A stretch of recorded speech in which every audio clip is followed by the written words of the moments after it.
Welcome to today's video. When should you get an office?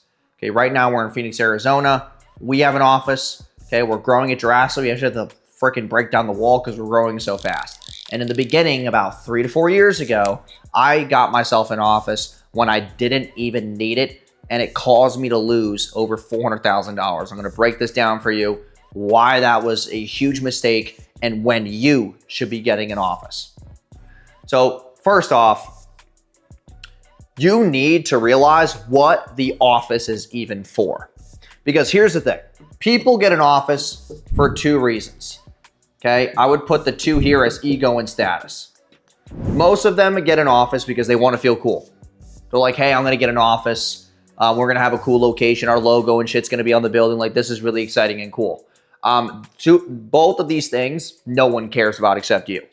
Do not just get an office and rent it because you think that it's going to feed your ego or motivate you more or it builds more status. Complete waste of money and time. Second is you got to think about your departments, okay? Which ones coexist? So for us, it's fulfillment and sales.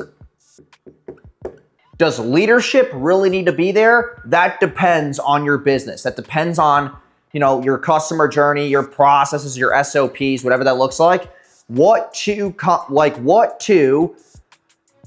sides of the business need to be together to make sure that things actually are cohesive in an office environment. So with us, we have fulfillment and sales. They work hand in hand. When we sell, they go to fulfillment. When we fulfill, they go to sales. Okay? Because when fulfillment's happy, sales pushes harder. When sales are down, fulfillment's less motivated. And when sales is selling the wrong people, fulfillment can tell them. They're cohesive together. Okay, the second thing, like I said, is departments. Third is we got an office because sales solves problems. We had to increase a couple of things. One was culture. Second was environment.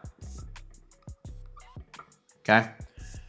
We needed to get people out of this whole virtual mindset. Okay. The virus ruined a lot of this cultural stuff that you see inside of companies. Okay, a lot of bigger companies out there have really dialed in systems and fulfillment to where they got an office years and years and years ago, right? And they have commercial locations, they own the building, or they just rent, whatever that looks like, right?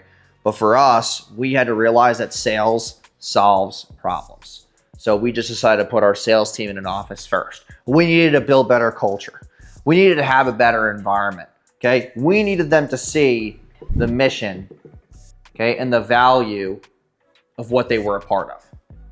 Okay, for you, maybe you're very leadership heavy in your business. If your team is not willing to move or relocate or go into an office, they're not seeing the mission of what you're doing. They're complacent with being virtual.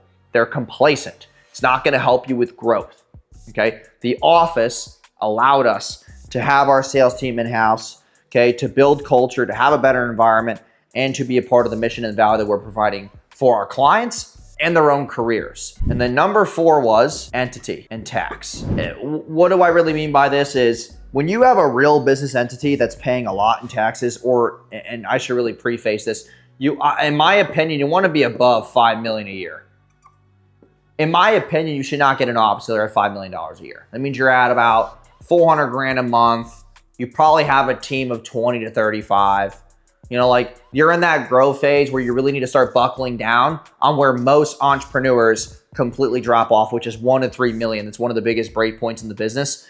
And people will get really stuck. I talk to so many entrepreneurs every single week, and they're always like, oh, we're stuck at 1.5. We're stuck at 2.5. We're stuck at 3 million. Okay. Is your sales team all virtual? That sucks because you're probably doing side shit. Right? It's hard for you. You got to push that business even further and further and help your tax liability too, because we use it as a write-off. So it helps really build a better culture and environment. And it lets our virtual team also, for some people who can't turn virtual, it lets them get more motivated about where we're going with the business. Okay. And then 5 is you want to actually use it for a good reason. Don't just get it because you want to have a big ass desk and you want your name on the wall. 5, okay, is revenue driven KPIs. Think about things that you can use for the office that would drive revenue.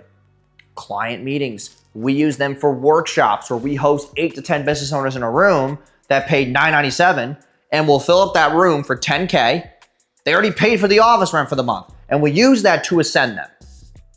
We use the conference room there, and we're able to get our money back on the office in one day.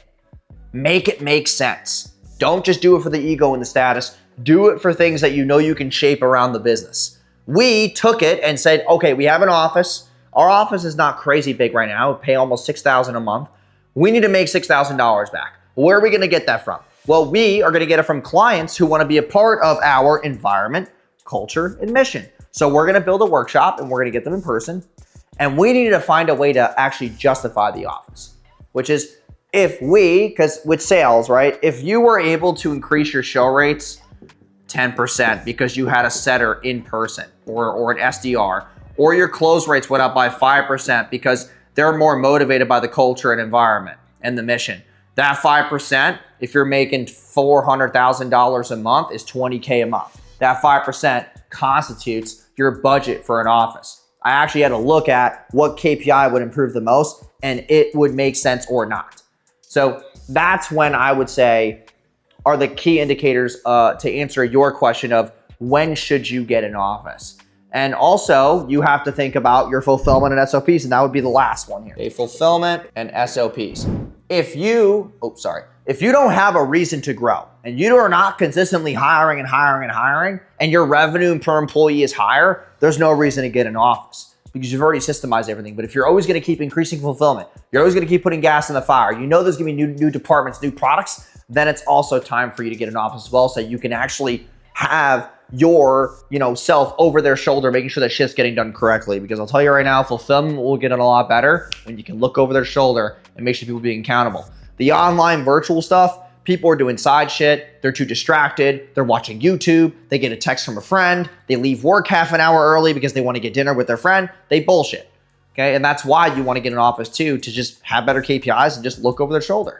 It's not that you're trying to be this boss or hawk over people, but you have to hold people accountable, especially because the attachment of a human is so much lower now. So that is what I would say to you if you're looking to get an office and when should you. So I appreciate you guys watching today's video. If you did, please like, comment, subscribe, and I will see you guys in the next video. Peace.